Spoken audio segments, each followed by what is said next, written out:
तो चलिए सबसे पहले यहाँ पर समझते हैं ये प्रत्यावर्ती धारा जनित्र है, इसका प्रश्न परीक्षा में आता कैसे है।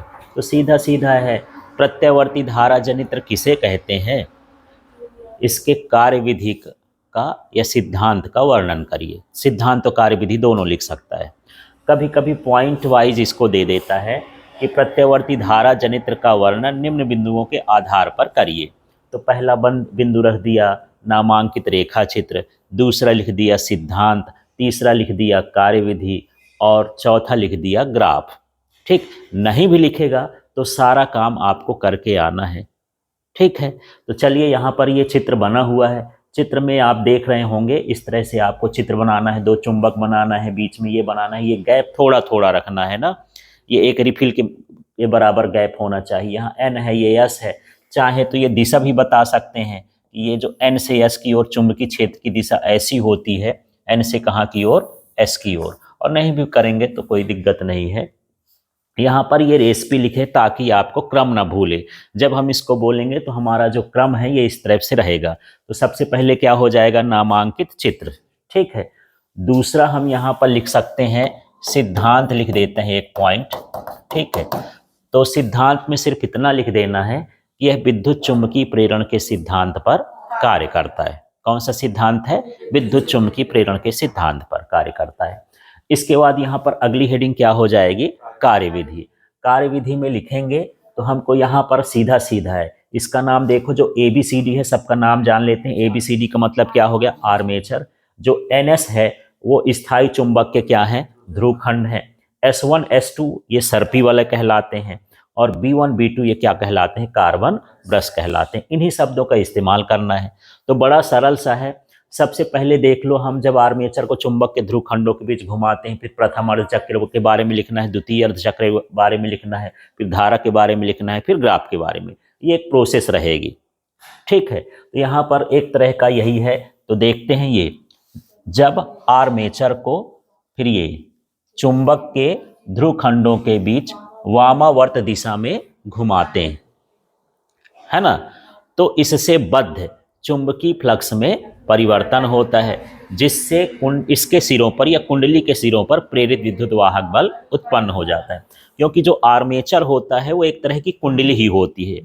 ठीक है, एक सपोर्ट के ऊपर, फ्रेम के ऊपर या लोहे के क्रोड के ऊपर कुंडली लपेट कर बनाई जाती है। तो कुंडली पर क्या हो जाएगा, प्रेरित विद्युत वाहक बल उत्पन्न हो जाएगा। तो चलिए आप लोग बोल के देखिए, तो जब आर्मेचर को चुंबक के ध्रुव खंडों के बीच वामवर्त दिशा में घुमाया जाता है, तो उससे बद्ध चुंबकीय फ्लक्स में परिवर्तन होता है, जिससे उसके सिरों पर प्रेरित विद्युत वाहक बल उत्पन्न हो जाता है। बस इतना लिखना है।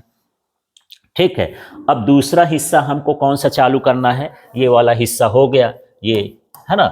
अब हम अगले हिस्से में चलते हैं, प्रथम अर्ध चक्र में। तो देखो, प्रथम अर्ध चक्र में पहले ये बोलना है क्या, प्रथम अर्ध चक्र में फ्लेमिंग के बाएं की दाएं, दाएं कैसे जान गए कि दाएं हैं, क्योंकि बाएं से हमको बल का पता चलता है। ये धारा बनाता है। प्रत्यावर्ती जनित्र क्या है, जो यांत्रिक ऊर्जा को किसमें बदले, विद्युत ऊर्जा में। तो धारा बनाता है। धारा के लिए कौन सा लगता है, फ्लेमिंग के दाएं हाथ का नियम।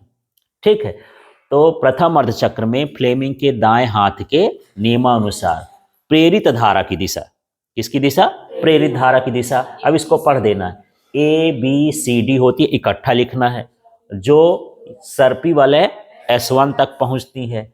चूंकि S1 का संपर्क B1 से होता है, अतः धारा B1 से B2 की ओर प्रवाहित होती है। ये का भी काम खत्म हो गया। अब हमको क्या लिखना है, ये अगले स्टेप में चलते हैं, द्वितीय अर्धचक्र में। तो द्वितीय अर्धचक्र में फिर से वही लाइन है, बस इस चित्र को देख के बोलना है।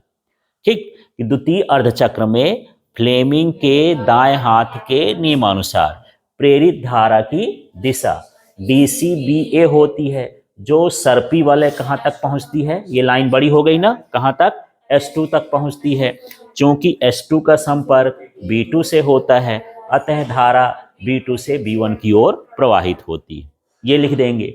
फिर यहाँ पर, तो यहाँ पर अब हम धारा को बताएंगे कि धारा क्या है।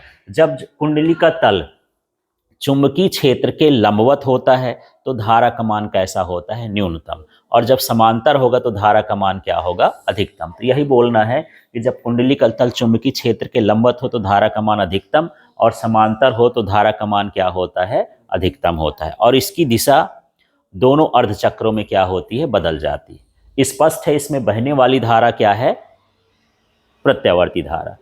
ठीक है, तो चलो इसमें लास्ट में क्या लिखोगे, जब कुंडली का तल या आर्मेचर का तल चुंबकीय क्षेत्र के लंबवत हो तो प्रेरित धारा का मान 0 होता है, और जब समांतर हो तो प्रेरित धारा का मान अधिकतम होता है, और द्वितीय चक्र में इसकी दिशा बदल जाती है, अतः इसमें बहने वाली धारा प्रत्यावर्ती धारा होती है। इसके बाद लास्ट में आपको ये ग्राफ लिख करके और ये वाला ग्राफ बना देना है, तो ये कंप्लीट हो जाएगा। ठीक है, चलिए करिए।